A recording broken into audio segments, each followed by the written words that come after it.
क्या नाम है तुम्हारा? MP sir. MP है, पूरा नाम बताओ ना। मोहन पाल सर। अच्छा मोहन पाल। पिताजी का क्या नाम है? MP sir. नहीं, पिताजी का क्या नाम है? मनमोहन पाल सर। अच्छा, वो कहाँ से हो? MP sir. मध्य प्रदेश से? नहीं सर, मणिपाल से।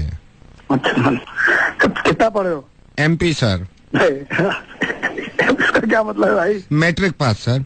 क्यों करनी भैया नौकरी? MP sir. MP मतलब? Money problem sir.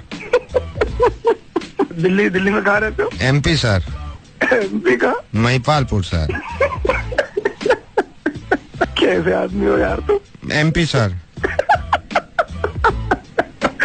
क्या MP का? Mind blowing sir. Mind blowing personality sir. चलो, तुम्हारी नौकरी पक्की हुई है। MP sir.